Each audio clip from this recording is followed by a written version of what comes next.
Television. Making news tonight, November 16, 2021, the final confrontation between the Elephants of Ivory Coast and the Indomitable Lions of Cameroon ongoing at the magnificent Japoma Stadium. Some Ivorians living in Cameroon have expressed their expectations of today's encounter.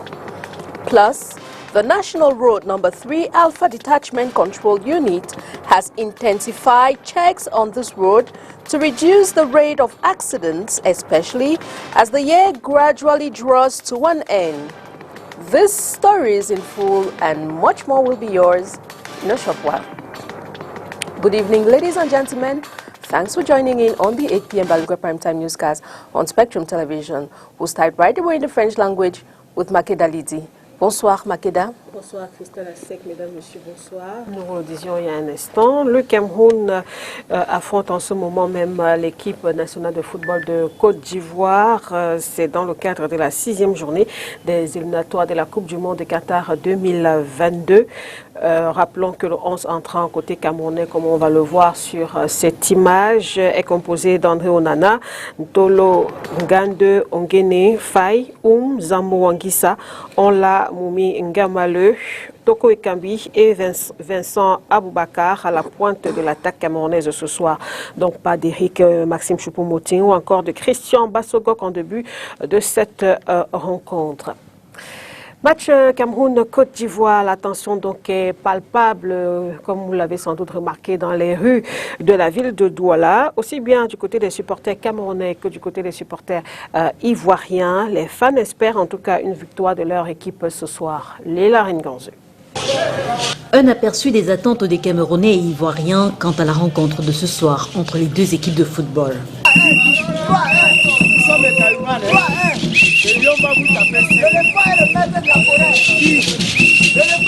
Je vous dis la vérité et la réalité, le lion va vous gagner. Je ne veux pas que demain vous venez ici en pleurant. J'ai confiance à mon pays. J'ai confiance à mon pays d'abord.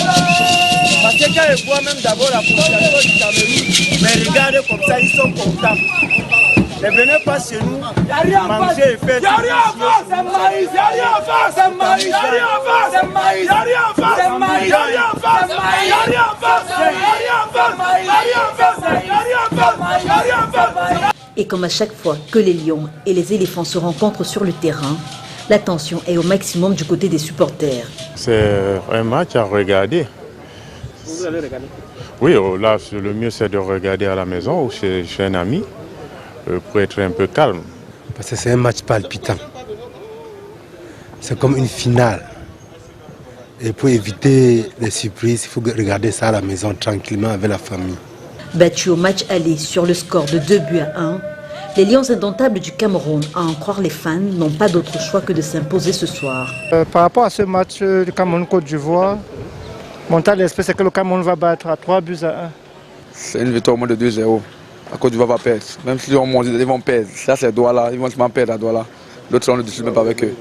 La rencontre est prévue ce soir. Il sera 20h au stade Japoma de Douala.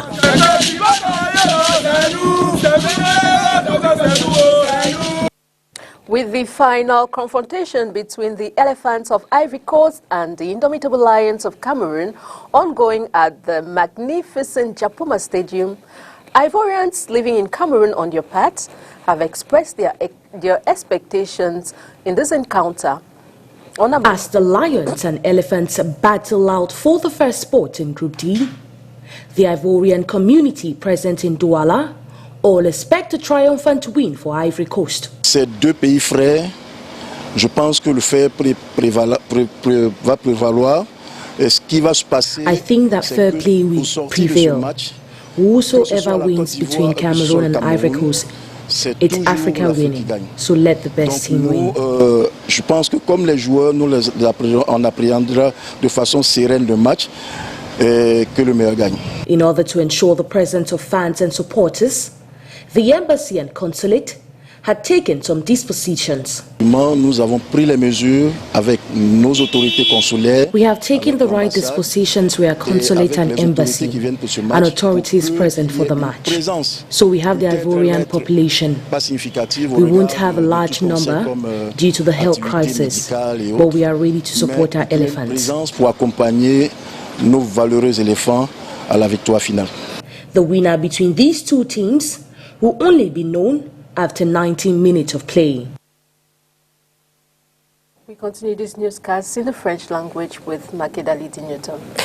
Ce 16 novembre, donc, le Cameroun et la Côte d'Ivoire s'affrontent pour la 17e fois de leur histoire.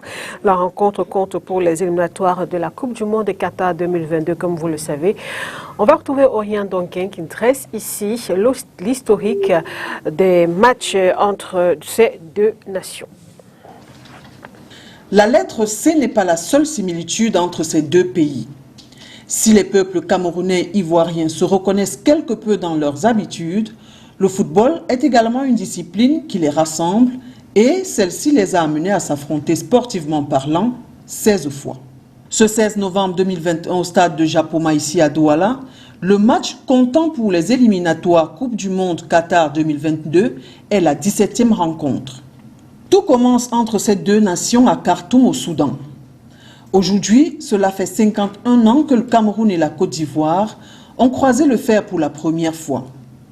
Le bilan non actualisé est de 16 matchs, 8 victoires, 7 défaites, un match nul, une domination camerounaise.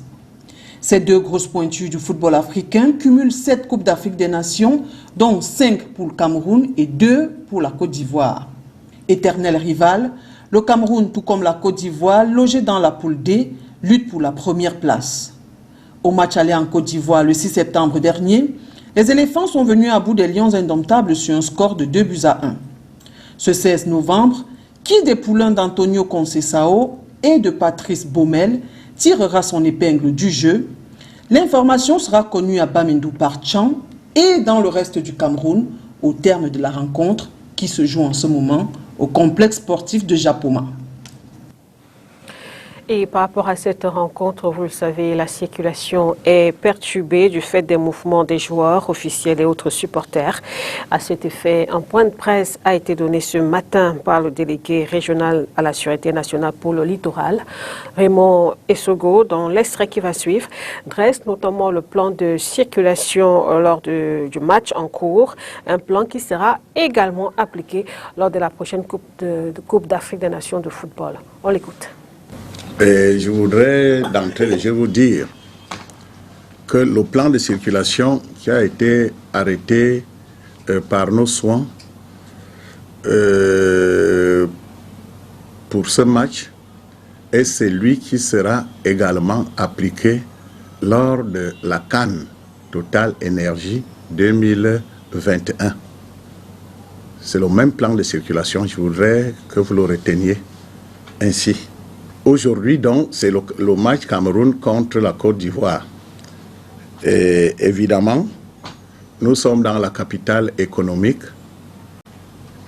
Et ce match entraînera des mouvements, des lieux d'hébergement, des équipes en lice, des officiels, des délégations ainsi que d'autres personnalités de leur lieu d'hébergement vers le stade de Japoma. Alors, l'itinéraire retenu ici, l'axe que devront emprunter toutes les parties prenantes que je viens de citer, c'est la nationale numéro 3. La nationale numéro 3, c'est-à-dire la pénétrante Est. Cette pénétrante Est part pour le tronçon retenu du carrefour Marché des Fleurs. Carrefour Marché des Fleurs jusqu'à l'entrée triomphale du stade de Japoma. Donc, cet itinéraire doit être libre et libéré.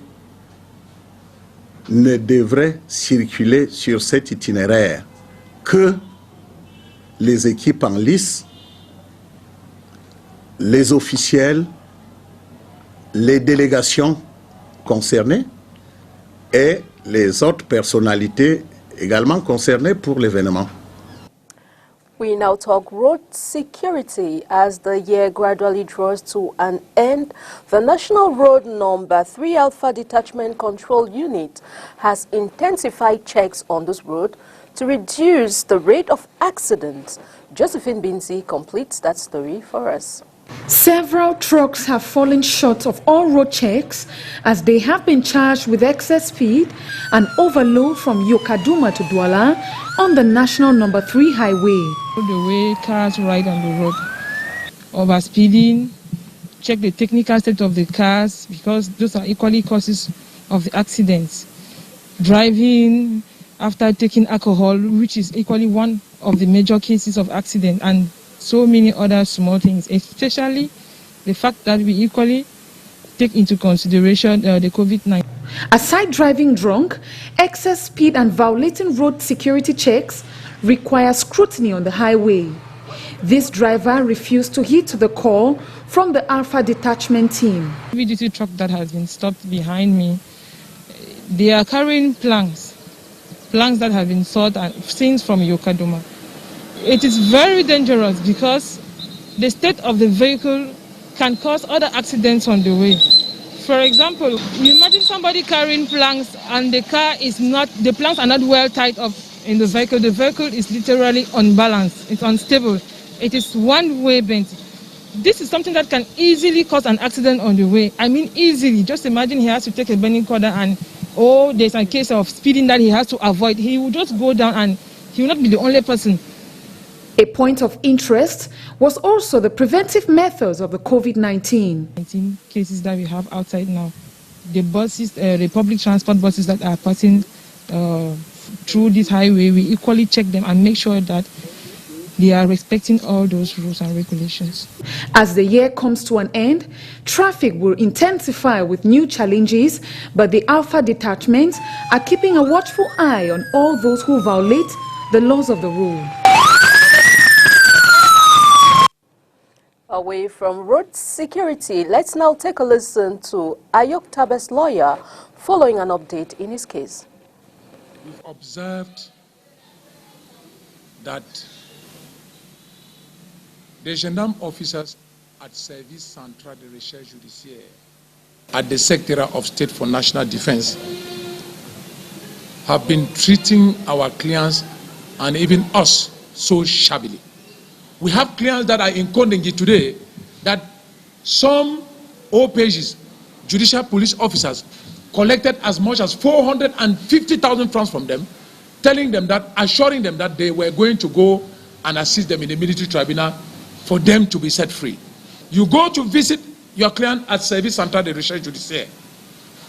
They will bring a chair and they put you face to face with your client, but gendarmes are standing there and they're staring at you as if you are a thief.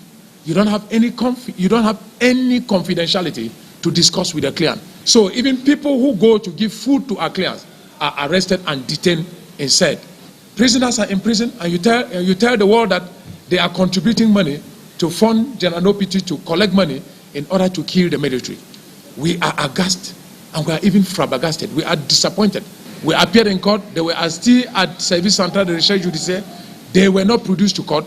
So we decided to storm out of court to tell the world that we are not butchers that will be accompanying our clients like a butcher accompanying cows into the butchery. So we think that Cameroon is a state of law, and we think that some of these things that are happening, we need to take special note of it because they are in constant and persistent violation of local and international laws that are well ratified by the state of Cameroon. We will not go to the military tribunal again until the following things are solved. Language with Makeda Lidi Newton. Toujours au chapitre judiciaire, écroué à la prison centrale de Douala à Newbel dans le cadre de l'affaire Malika contre Martin Kamumim et Wilfried Eteki, le journaliste a enfin obtenu une mise en liberté provisoire. Son co-accusé Wilfried Eteki reste en prison à temps après. Économie à présent, la 3e édition du Forum des investisseurs internationaux est officiellement lancée ce 16 novembre par le ministre des Mines, de l'Industrie et du Développement technologique. Le gros plan cette année, c'est l'investissement des PME après la crise sanitaire due au coronavirus. Inès Pongo. L'investissement est l'une des difficultés majeures des petites et moyennes entreprises camerounaises. Seul un volume relativement faible du crédit octroyé par les banques est consacré aux PME. Le gros problème des entrepreneurs dans notre pays est spécifiquement dans l'investissement. Et nous avons voulu orienter surtout le F2I 3e édition vers la transformation de nos produits de cru. C'est très important parce que vous savez, notre balance commerciale a un déficit aujourd'hui de plus de 1400 milliards de francs CFA. C'est important. Donc pour pouvoir réduire cette balance, il faut surtout commencer à transformer nos matières premières, et particulièrement dans l'agriculture. La 3e édition du Forum des investisseurs internationaux fait un focus sur la relance de l'investissement des PME après la crise sanitaire de la Covid-19. Un des outils choisis, les assurances. La matérialisation, c'est la signature d'une convention entre la Chambre de commerce, d'industrie, des mines et de l'artisanat, CECIMA, et l'Association des sociétés d'assurance du Cameroun, ASAC. C'est une institution également qui peut rentrer dans le financement, dans la garantie surtout du financement des petites et moyennes entreprises. Les besoins en investissement sont importants. Qui dit investissement dit bien sûr risque. Qui dit risque dit assurance. Et les assureurs sont bien évidemment un vecteur important pour sécuriser tous ces investissements. Autre possibilité de financement offerte aux entrepreneurs au 3e Forum des investisseurs internationaux, les rencontres B2B entre partenaires financiers locaux et internationaux.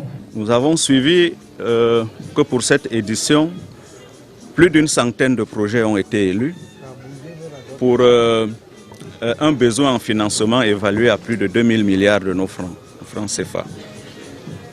C'est dire combien c'est important pour ces porteurs de projets d'accorder de l'importance à ce qui va se passer. Les rencontres en B2B qui vont se faire leur donneront des opportunités nettes à saisir, des contacts précieux à nouer. Ce 16 novembre 2021 à Douala a lieu la cérémonie d'ouverture du dit forum. Au menu jusqu'au 18 novembre prochain, une mini-foire exposition, une conférence et des communications d'entreprise. Following this ceremony, His Majesty Fon Mukete IV Ekoko, Vice President of the Chamber of Commerce, gives us more details of this agreement in the following interview. As you know, we've basically had almost a blank year in 2020 because of the pandemic.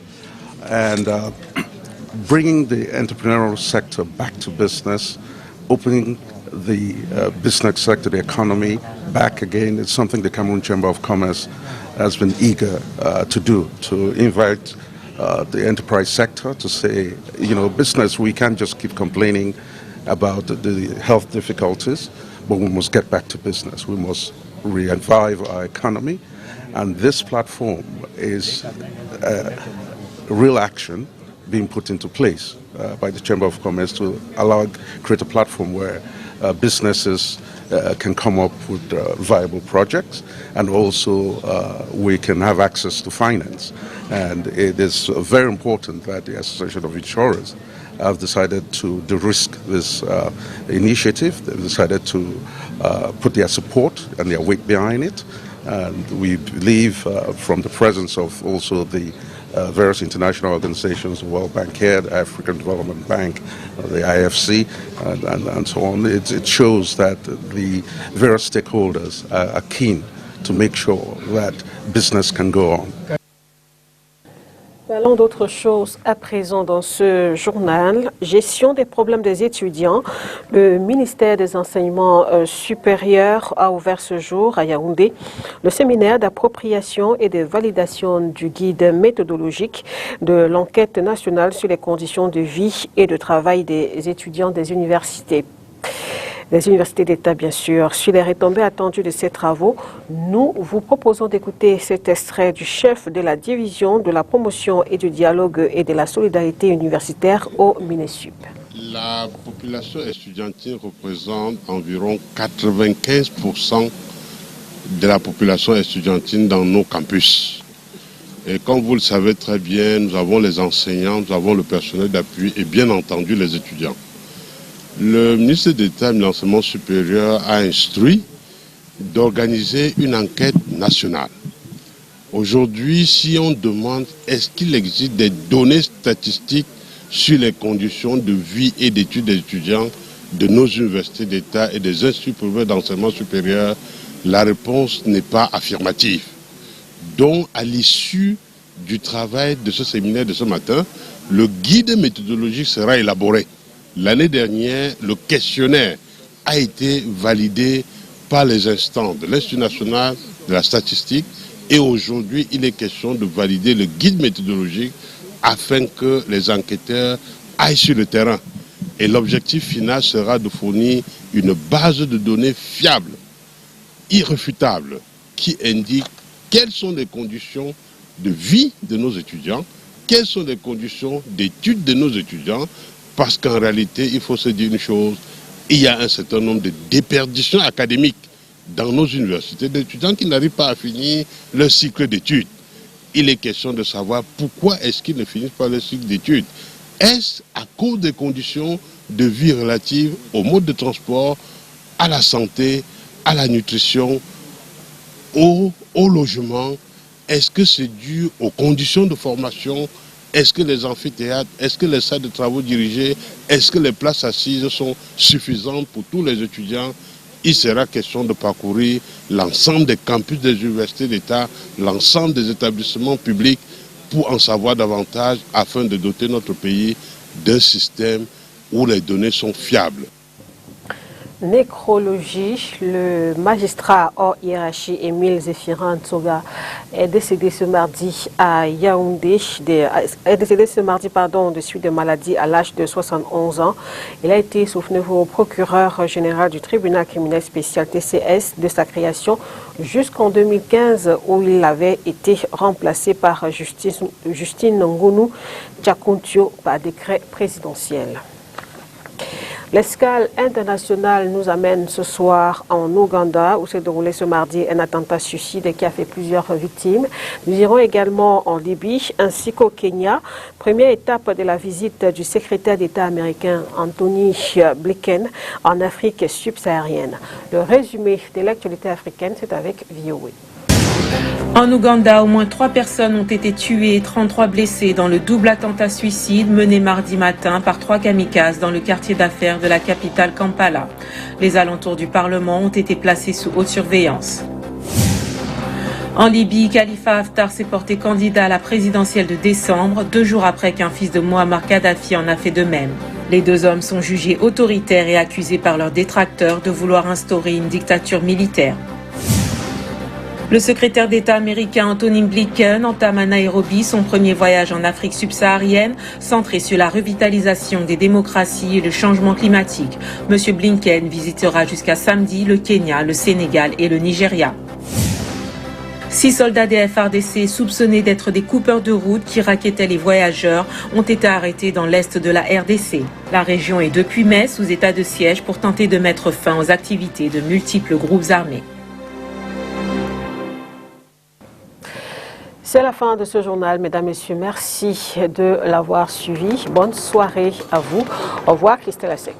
Good night, Makedalidi Newton. Good night, ladies and gentlemen. Thanks for watching. See you tomorrow, God willing, for another edition of the Bilingual News on Spectrum Television. Bye-bye.